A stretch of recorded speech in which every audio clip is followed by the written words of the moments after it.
Selamat malam Indonesia. Apa kabar malam ini? Saya berharap kita sehat-sehat saja setelah kita beraktivitas dari mulai pagi sampai dengan malam hari ini. Dalam sebelum kita menutup malam kita mau beristirahat, baik kita merenungkan firman Allah terlebih dahulu. Dan firman Allah ada 3 alasan, tema kita pada malam ini ada 3 alasan Yesus Kristus bukan imam abal-abal atau bukan imam kaleng-kaleng. Alasan yang pertama, sebelumnya kita baca dulu Alkitab sebagai landasan kita. Dalam Ibrani 4 ayat 14 sampai dengan 15 sampai dengan 16. Demikian bunyi firman Allah. Karena kita sekarang mempunyai imam besar agung yang telah melintasi semua langit, yaitu Yesus anak Allah, baiklah kita teguh berpegang pada pengakuan iman kita. Sebab imam besar yang kita punya bukanlah imam besar yang tidak dapat turut merasakan kelemahan-kelemahan kita. Sebaliknya sama dengan kita, dia telah dicobai hanya tidak berbuat dosa. Sebab itu marilah kita dengan penuh keberanian menghampiri tata kasih karunia, supaya kita menerima rahmat dan menemukan kasih karunia untuk mendapatkan pertolongan kita pada waktunya. Puji nama Tuhan. Alasan yang pertama, Yesus Kristus bukan imam kaleng-kaleng adalah ia telah naik melintasi semua langit.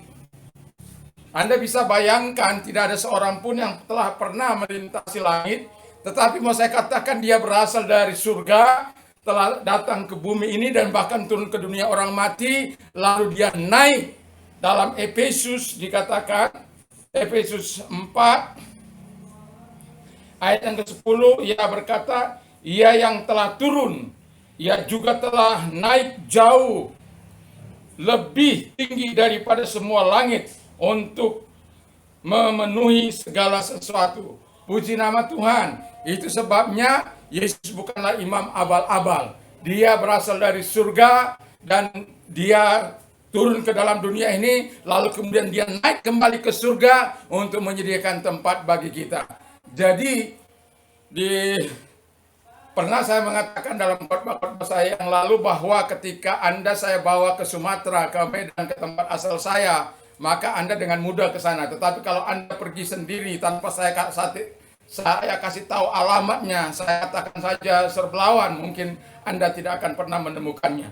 Itu sebabnya saya sudah berasal dari sana, sehingga ketika saya membawa Anda ke sana akan lebih mudah. Anda tidak akan terhilang atau tersasar. Jadi kita tahu bahwa imam itu tugasnya adalah mempersembahkan korban, lalu mengadakan doa syafaat, lalu memberikan doa berkat. Dan imam itu sangat penting, jabatan yang sangat penting di Israel. Kalau dalam perjanjian lama, ya dia yang seperti saya katakan tadi. Kalau dalam perjanjian baru, imam besar itu, kalau di dalam perjanjian lama, imam besar itu adalah pemegang jabatan utama untuk mempersembahkan segala sesuatu kepada Allah, dan setahun sekali dia akan masuk ke dalam mempersembahkan korban perdamaian. Jadi kita di dalam perjanjian baru, imam besar itu dia juga mengepalai imam kepala, lalu kemudian imam besar ini dia menjadi kepala dalam mahkamah agama. Jadi sangat strategis jabatannya. Puji nama Tuhan. Tetapi saya tidak akan berbicara soal itu. Saya hanya berbicara soal bagaimana imam Kristus itu bukan imam besar abal-abal. Karena dia telah melintasi semua langit. Jadi kalau dia sudah melintasi semua langit, jangan khawatir Anda tidak akan sampai ke surga yang mulia. Jangan khawatir kalau Anda percaya, Anda beriman kepada dia, Anda akan tersesat. Anda akan sampai kepada dia bersama dengan dia. Dan itu sebabnya Yesus, imam besar kita itu bukan imam besar yang mati lalu kemudian tidak pernah bangkit. Tapi dia pernah mati, tapi dia bangkit menunjukkan kuasa kebangkitannya bagi kita semuanya. Jadi imam besar kita bukan imam besar abal-abal, bukan imam besar kaleng-kaleng yang tidak dapat berbuat apa-apa kepada kita, tetapi ia dari Alkitab mengatakan di sebelah kanan Allah duduk imam besar kita itu untuk menyediakan tempat bagi orang-orang yang mengasihi Dia. Puji nama Tuhan. Alasan kedua ialah dari ayat yang ke-15, Yesus sebagai imam besar kita itu turut merasakan kelemahan-kelemahan kita. Ada imam besar hanya kerjanya mau demo, memprovokasi, membuat keributan. Imam besar tetapi tidak menjadi teladan dalam perkataan maupun perbuatan. Perkataannya penuh dengan sumpah serapah, perkataannya penuh dengan hujat, perkataannya penuh dengan caci maki kepada pemerintah, kepada semua agama-agama. Imam besar kita bukan imam besar seperti itu. Imam besar kita turut merasakan apa yang kita rasakan. Dia pernah lapar, dia pernah haus, dia pernah menangis oleh karena kita. Jadi dalam kehidupan kita sebagai orang percaya, imam besar kita itu bukan imam besar yang tidak dapat merasakan kelemahan-kelemahan kita. Itu sebabnya ketika Paulus menganiaya umat Tuhan dan punya surat kuasa untuk membunuh umat Tuhan di Damsyik, di tengah perjalanan menuju Damsyik, hampir menuju Damsyik, Tuhan menampakkan diri kepada dia. Lalu Paulus berkata, siapa engkau? Akulah Yesus yang kau aniaya. Dia buta selama 3 hari. Dan Ananias menumpangkan tangan atasnya dan menyembuhkan dia. Mujizat yang sangat luar biasa. Jadi kalau engkau dianiaya, diejek, diolok, bukan kau yang diolok. Kalau engkau diolok, bukan engkau yang diolok, kata firman Allah, tapi aku. Kalau engkau ditolak, bukan aku yang ditolak, tapi aku. Bersyukurlah Anda tidak menolak Yesus. Dan Anda yang ada di luar sana, saya mau katakan, terima Yesus sebagai Tuhan dan Juru Selamatmu. Ia turut merasakan kelemahan-kelemahan. Kalau engkau sakit, ia turut merasakan. Bukan hanya turut merasakan, oleh bilur-bilurnya engkau sembuh, oleh kuasanya engkau sembuh dalam nama Yesus. Dan itu sebabnya saya mau katakan, Yesus bukan imam abal-abal. Ia membangkitkan orang mati. Ia yang membuka mata orang yang buta menjadi melihat. Ia yang menyatakan kuasanya, orang tuli mendengar. Bisu berkata-kata, lumpuh berjalan. Segala sakit penyakit, segala kelemahan tubuh, ia telah tanggung di kayu salib. Imam besar kita itu bukan imam besar abal-abal. Bukannya membiarkan pasukannya mati, bukan. Tapi dia rela mati bagi pengikut-pengikutnya. Bukan pengikut-pengikutnya rela mati bagi imam besarnya, bukan. Imam besar kita itu rela mati bagi pengikut-pengikutnya. Karena dia sangat mengasihi pengikut-pengikutnya. Dia sangat mencintai pengikut-pengikutnya. Itu sebabnya dia rela. Dan Alkitab mengatakan pasal 8, ia sebagai imam besar itu sekali mempersembahkan hidupnya kepada Allah untuk selama-lamanya. Dia sebagai korban bagi kita karena pelanggaran kita, karena dosa kita. Dia yang tidak berdosa, dia kena dosa oleh kita, oleh karena pelanggaran kita. Seharusnya kita yang harus dihukum. Tapi justru Yesus yang menanggung semuanya itu. Itu sebabnya Yesus bukan imam abal-abal. Bukan imam kaleng-kaleng. Ya imam besar yang agung. Ya imam besar yang mulia.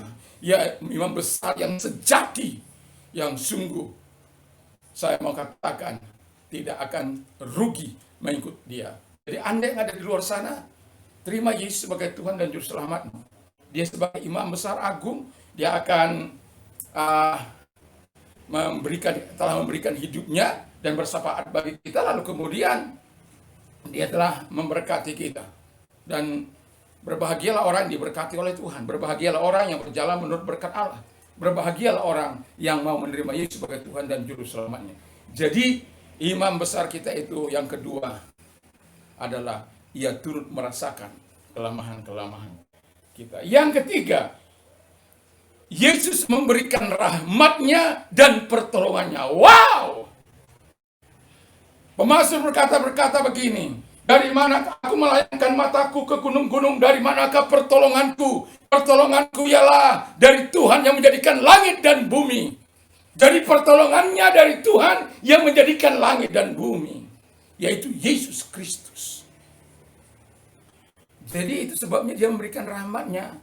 Kita yang berdosa diberikan rahmat-Nya, kita dipulihkan, kita dibenarkan, Kita dimuliakan, kita diagungkan supaya sama dengan dia, serupa dengan dia, segambar dengan dia.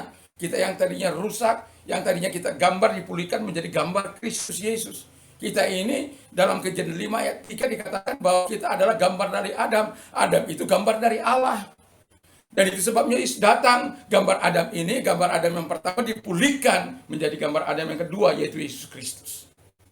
Karena apa? Kita mendapatkan rahmatnya. Yesus memberikan rahmatnya kepada kita. Yesus memberikan pertolongannya bagi kita. Seharusnya kita dihukum, dibinasakan. Tapi Yesus tidak melakukan itu. Karena apa?